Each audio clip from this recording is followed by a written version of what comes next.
Hi guys. I am about 60 pages into a new book because I wanted to read it, so I picked it up. And that is Enchantra, which is the second book after Phantasma, which I just read a couple of weeks ago. I knew that I wanted to read this pretty quickly because I loved that book. And I was so curious how it was going to be a sequel because it really wrapped up and ended like it was a standalone fantasy book. So I was excited to pick this up. And then I was like, I should really put this in a reading vlog, but I don't know what kind of a vlog I would film. So I'm just going to start reading and we'll decide later. And then I looked at my August TBR and saw that I have a few books that will be continuing series. So that's going to be this video. And we're starting with Enchantra.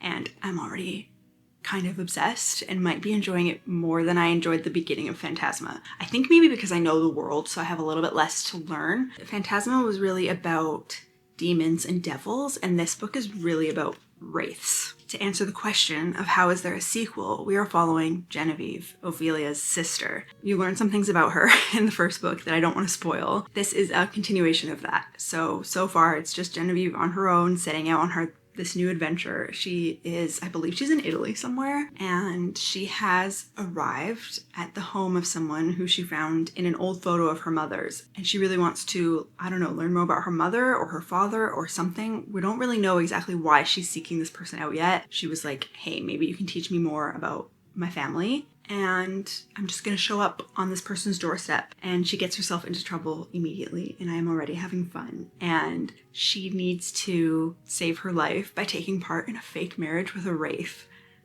I did not see that coming. So I'm gonna read most of today because I'm excited to keep going. I mean, I say most of today, it's 6:30 p.m. The day is over. Most of tonight I will be reading. I hope it is not as spice forward as Phantasma was. I found it just a little bit jarring and took me out of the story a few times. So I'm hoping this is a little bit more relational. So I made it, I want to say just over halfway through Enchantra yesterday. I got to round 2 of the hunt. I have to say I'm loving it so much more than Phantasma, which I didn't know would be possible because Phantasma was a good book. This is a great book. Like I said, you're following Genevieve into this house, into this situation, to meet someone that she found in a photo that her mom was with when she was young. And she gets to this house and meets this man and his 7 children. 7. The fake marriage is with one of those kids, and they are hiding it from a demon. A devil?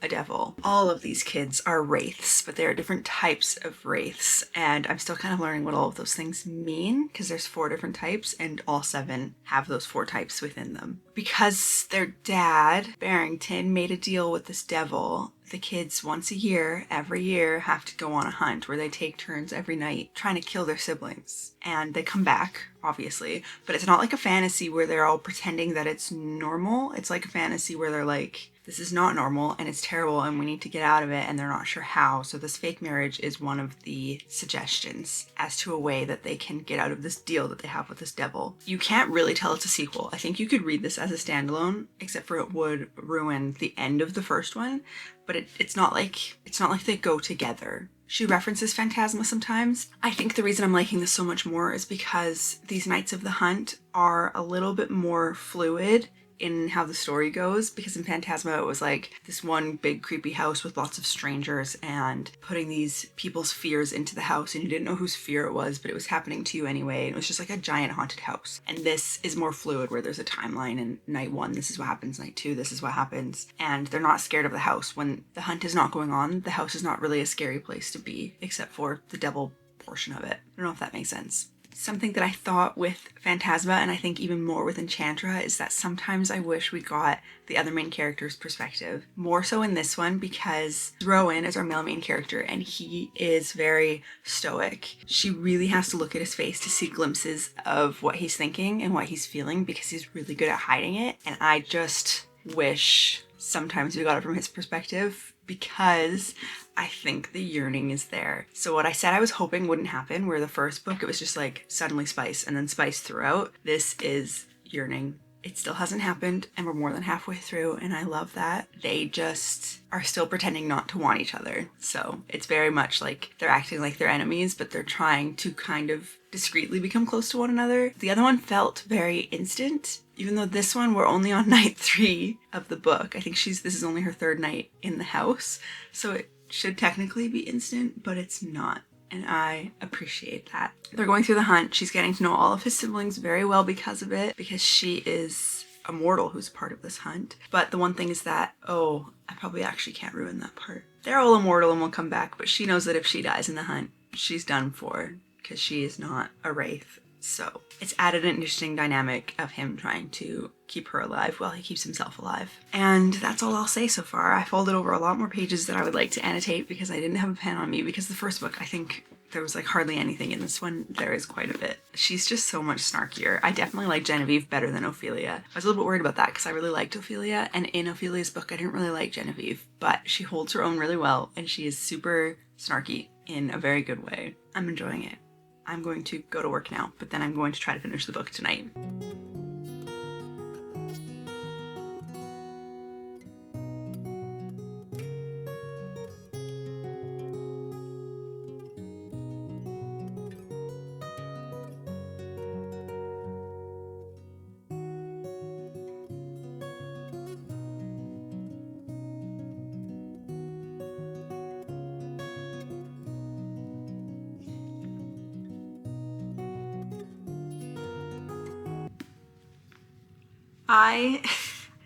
I demolished this yesterday. I had like 200 pages left and I just read them. Unhealthily obsessed. This is a 6-star read. Is that a lie? No, this is a 6-star read. Oh my goodness. This book is phenomenal. If you compare it to Phantasma, which I read like 2 weeks ago and rated 4 stars, this is worlds better. When I read Phantasma, I was like, oh, Blackwell is one of my favorite male main characters that I've read in a long time. And you know what? The yearning part, that is still true. It's still true. But Rowan does the dark and broody thing, and he does it well. It's like that thing where he doesn't open up for anyone else except for her, and he becomes so vulnerable with just one person. Genevieve deserves it. You know, she deserves a man for once who's gonna treat her right. And I hate that I'm just talking about the romance, because the actual fantasy aspect of this book is also incredible, okay? It's actually incredible. It continues the amazing world building that we had from the first book, and it keeps it going, and I absolutely loved it. But the romance is a shining star. It is the star of this book. And it's not even a big part of it because, like I said, finally the spice was done better, where more than halfway through it finally came in. I was having this problem where I was like, oh, I should film a little bit of B-roll of me reading. And every time I did that, I like started the next chapter and it was a spice chapter that happened twice. I was like, why is this happening? So you might have caught some facial expressions from that, but otherwise there wasn't too much of it at all. It was very well done. And Genevieve's relationships that grew with each of Rowan's siblings in very different ways were so fun to read. I love a chaotic giant family that someone has to come and fit into. Just kind of has the right personality to mesh with people in different ways. I think that it's so much fun. And this, unlike Phantasma, Enchantra ends on a cliffhanger of sorts. Maybe not a cliffhanger, but I am very sad that I have to wait for the next book. And I just want to keep reading this. I want to read it over and over and over, which is crazy. I'm definitely going to reread this series. I can tell you that. I don't know how many books it's going to be, because now that there's a lot of siblings, it stands to reason that maybe there could be a book for each of them, or like half of them even. And that would be phenomenal, because it kind of ends with me thinking that someone specific, 2 specific people are going to be the focus of the next book. And I think I'm surprised by who those people are, which is just so much fun. So we kept reading about the hunt and this demon's attempt to keep this family in his grasp. Very well written, very well thought out. Like, the plot makes so much sense, and it actually is nothing that I've personally read before. You can imagine it being like a horror movie, but the elements that are added to it to make it a fantasy and still have all of these weird creatures and these weird rules and going through portals, like, it just was so well written and it made so much sense to me. One of my least favorite things about a series like this, where you get a different couple in the next book, is that when you see parts of the first couple together, they don't act like they were in the first book. It's just like, oh, they're off to the side cuddling or kissing each other's cheek or holding each other's hands, and that's all you get of them. And I couldn't picture it. When we saw parts of Ophelia in this book, it felt like a different character than who we read in the first book. This is one of my favorite books that I've read this year, which is shocking to me, because I really, really enjoyed Phantasma, enough to just keep going with the series, obviously. But 4 stars, I was like, yeah, this is great. I can keep going. I finally found a good series, and now I'm like, inject it into my veins. Easy 6 stars. I absolutely loved this book. Now I am a little bit worried for the next book that I'm reading because it has a lot to live up to after that. But I am reading the final book in the Chronicles of Narnia, which is The Last Battle, which is short and sweet. But if you've been here for a while, you know that I've read a few of these on the channel. And the last one that I read, I actually listened to the audiobook and I was like, this is such a good audiobook. I wish that I had listened to more of the books on audiobook. But because it's the last one, I feel like I would rather just read it. So this is my first read of the Narnia books, and I'm going to be finishing it off. I've probably been reading them for like 2 years. So I'm eager to get finished with this. I'm not sure who's in it. It doesn't actually say. Like, I'm not sure if it's the Pevensey children. I don't think so, because isn't it at the end of Prince Caspian, like the movie and the book, that Aslan says, you guys won't be coming back to the older two? So I'm not sure who's in it. Maybe it's more Eustace or the girl who was in the last one. I forget her name. I'm going to read for the evening. It is already 7:30 and I go to bed chronically early. What can I say?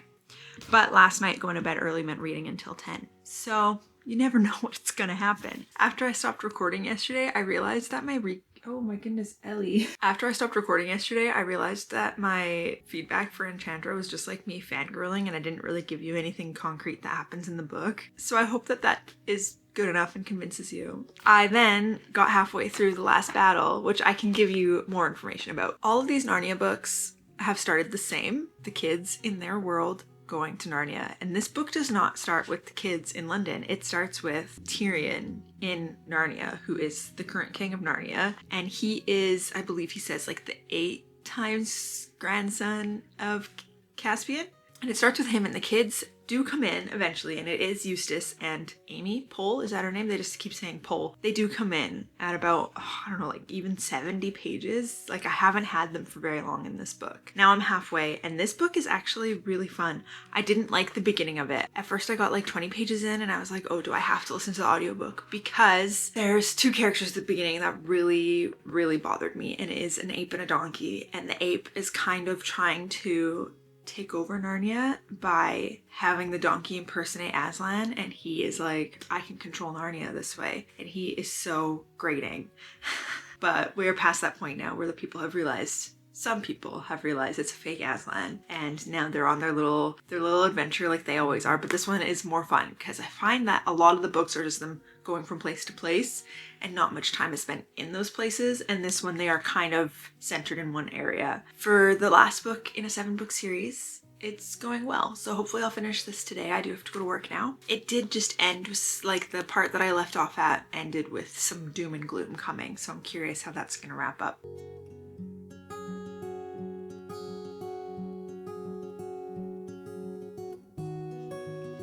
I've just been outside in the sun reading, and I thought it was time for a little update because I am already a couple of days out of finishing The Last Battle. I honestly don't have too much to say because it's the 7th book in the Narnia books. I think it was my favorite of all of them simply because it's the most adult, so that was nice. It actually was interesting to read because there were bigger things happening than just a kid story. And I think the second reason I liked it more is because there was less traveling and it was more centered in one location, which was nice compared to the other ones. There was a lot of walking in a few of these books. So I do appreciate those 2 things. The ending is wild. If you want spoilers, just go read some Goodreads reviews about the ending. Some people hated it. I kind of loved it.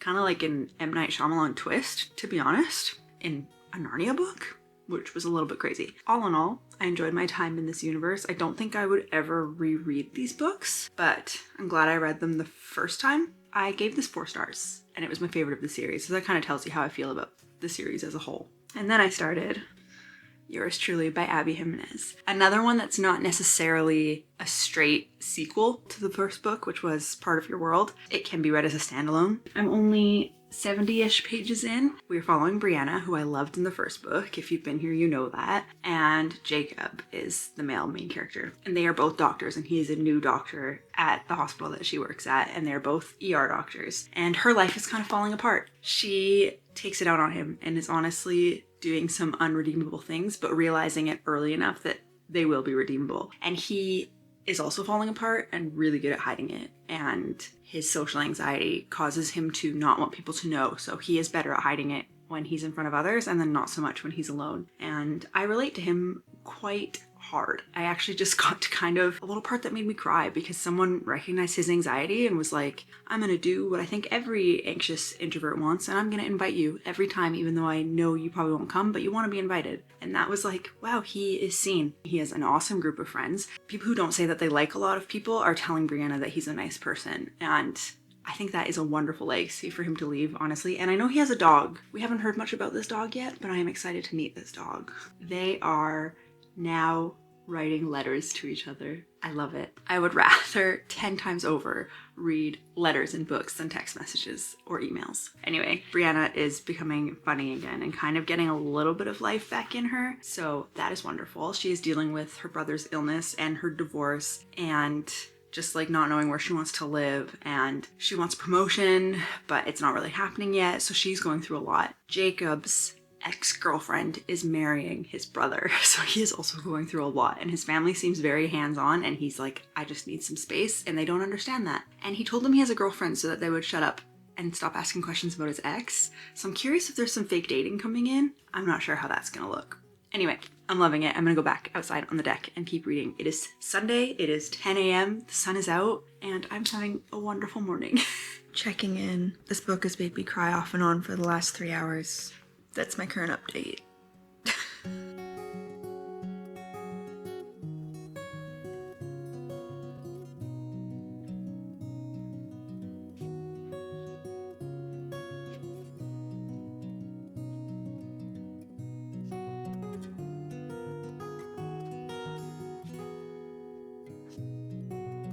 Okay, I just remembered to take a break for lunch, so let's do a quick update before I finish it, because we're getting close. It's gonna be done immediately. The best testament to a book. I am putting off the things that I had listed for today. I am totally neglecting everything that I had on my list. I just burned a sourdough bread because I forgot about it, and I had lunch about an hour and a half later than usual.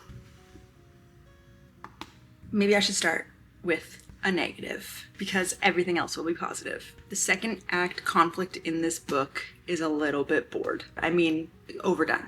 90% miscommunication, and the rest of it is like maybe semi-believable, but otherwise it's a little bit overdone and a little bit annoying. I will say that I'm appreciating the conflict resolution a little bit, but also still like classic romance tropes, which I didn't expect, because the good stuff, the order of events in this book, and the way that the characters are reacting to things that they are discovering is a breath of fresh air.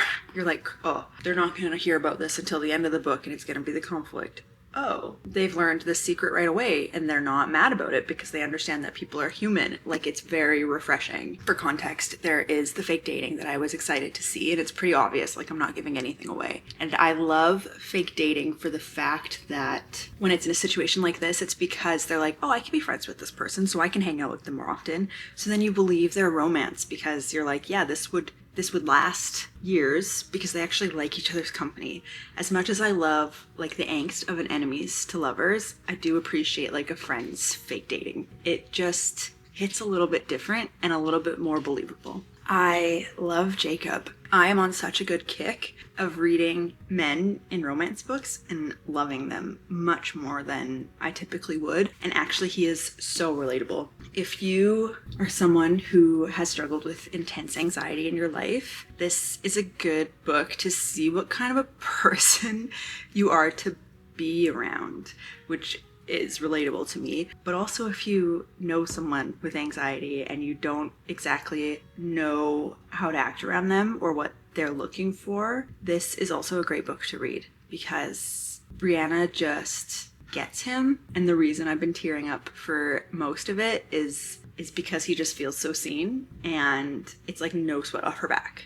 She's like, yeah, I'm just meeting you at your level. And it's kind of a huge deal. They are both going through crap in their lives, and they're both trying to maneuver it in the best way that they know how. And they're kind of landing in a place next to each other and finding comfort in one another. And it's beautiful. So despite the conflict being what you would expect, it's still a lovely story. I'm going to finish this book, and I will see you with my final thoughts probably tomorrow. This was kind of a roller coaster, okay? I mean, you see my updates from yesterday. I was emotionally attached. I read from page 30 to 380 yesterday, so I read a lot of pages and I couldn't stop. And like I said, I neglected the things that I had on my list, and I burnt some bread, and I was like, oh my goodness, this book is amazing. It's probably taking the top place as one of my favorite romances I've read, especially recently. And then I hit maybe like 250, somewhere here, a little bit later than that. And I felt like our main characters were having the same conversations with everyone in their life of like, oh no, they don't like me like that. Oh no, you're blind. They don't like me like that. But it was in their head, obviously, because they were in a fake relationship. But it was continuous and it was so annoying. And then the last quarter of the book, Brianna's kind of the worst in a few instances. And I understand that it comes from her past and that she is reacting to her trauma. I get that. I totally get it. But there are just a couple of things that happen that are very unexpected and not in a good way. Kind of ruined it for me, and Jacob deserved better. I'm gonna say it. So that's rough because he is an amazing male main character. I think they are very good friends, and I hate that she was my favorite character in book one, and in this one I'm like, where did that person go? Where did that person go? There is a wonderful amount of Daniel and Alexis from book one, so that's really nice. And I loved Jacob's whole family. I think that they are wonderful. I don't know. I only put it down to 4.5. I'm making it sound like I really didn't like it. I really loved this book. This is a wonderful book. I just expected it to be like a 5 or a 6 star, and I'm ending on 4.5, and I had such high hopes. But that's okay. That's still a great read. I'm still very happy that I read it. I enjoyed it a lot. You can see like I tabbed quite a bit in there. The rest of the book is good. Like I said yesterday, the characters make unexpected decisions in a good way, and they react to things not as monumentally as in books they usually do. It's more like a human way of like understanding that other people that you're with are also human, and in their relationships with other people, like you can tell that Brianna is a great friend to everybody. Everybody who works with her loves her, and Jacob's the same way. Everybody he meets loves him. I still really, really loved this book, don't get me wrong. I just had higher hopes based on the first 3/4 of the book, and then I was slightly let down by the end of it, but that's okay. So that is my final thoughts on yours truly. I really did like it, and I will continue the series, so that's good at least. And now I can go on my romance shelf, and I think it's the last book that's gonna fit. Thank you so much for watching. I hope you had fun, and I hope you come back next week where there will be some more exciting vlogs coming. Bye.